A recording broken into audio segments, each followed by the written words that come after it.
How to interest people. Hi, I'm Brian Pombo. Welcome back to Brian J. Pombo Live.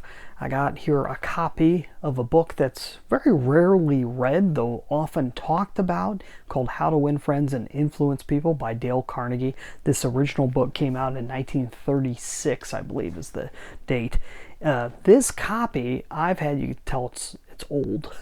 It's beat up. I got this. This is one of the first, I guess you could say, success-based books. I bought this in the late 90s. It was actually a friend had it recommended to him from another friend, from a kind of a mentor figure, and I figured, oh, well, that sounds good, and let me grab it. And it's got one of those titles that is misleading because it sounds very manipulative, and honestly, a whole lot of the deal with this book could be used for manipulation's sake, and I think that's why it's gotten a bad rap. But if you could look at it from a decent perspective, and if you used it for the forces of good versus evil, I think you'd get quite a lot out of it. Although it's written in a very older style, very much more educated, not as direct as you would get from most books today, but each chapter has a little lesson that gets reviewed at the very end. It's really simple and straightforward. So the one I wanted to mention to you is this chapter, and this isn't just about one-on-one relationships, which is what this book is mainly about. The same concepts can be applied to your marketing or what have you, and especially this one, how to interest people. This was I don't know if it's chapter 5 or it's part 5 or what, because it's kind of broke up into different sections. It is chapter 5 of part of the 6 ways to make people like you section. This is funny the way it's titled, which is part 2.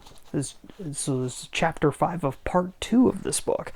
And what it will normally do is it goes through like a little story or whatever, but I just like the lesson of this. In the very end, it says that the principle number 5 is talk in terms of other people's interests. This is really a deep concept because, and it's very simple, it's very plain spoken. And yes, it can be used for manipulation, but really, for any form of communication, you should be talking in the person's interest that you're talking to. If you're not talking in their interest, technically, you are boring them. Automatically, if they are not interested about what you're talking about, you should not be talking. And you should consider their interests first versus what you are trying to communicate. It doesn't matter in what situation this is, but if you can take it from the situation of being a business owner or being an executive, and you're in charge of the messaging that's going out via marketing and other forms of PR and communication from your company, then this is really what it's all about. It's talking in terms of the other person's interest. And so often, when it comes from a business perspective, we're thinking about, what do we want to say? What message do we want to get out there? What product do we want people to buy? Instead of looking at the customer as being the central figure, or the prospective customer, or what have you, the person you're communicating with, and looking at it from their interests first, and then tying that back eventually to a product or service that you recognize.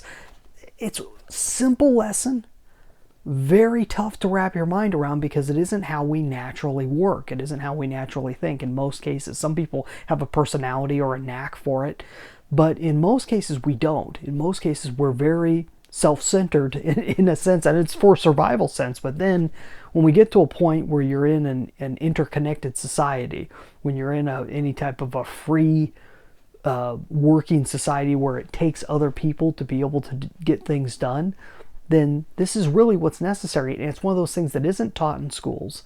It isn't discussed hardly enough. I mean, really, it should be discussed in churches and everywhere else about the necessity of how to communicate with people and how to work with people without tearing your hair out or getting angry or throwing things.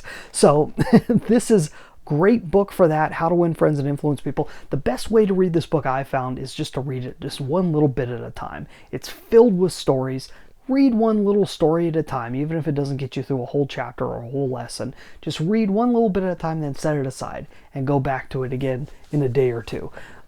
Great book, and it's something to always consider is the other person first. That simple thing can dynamically change your marketing. It's all about being customer centric, and it's a major piece of what I teach with what I do. If you'd like more from my perspective on what I think could be helpful to your business, go check out 9 Ways to Amazon Proof Your Business. You get a free copy at amazonproofbook.com. It'll help you with actual strategies that you could put into place. Now, these aren't the type of things that are going to turn things around right away in most cases, but they are the type of things that if you stick with them for a long-term period, you're going to have amazing results. That's amazonproofbook.com for your own free copy, or you can go buy a copy wherever books are sold. 9 Ways to Amazon Proof Your Business. I'll be back here tomorrow. In the meantime, you get out there and let the magic happen.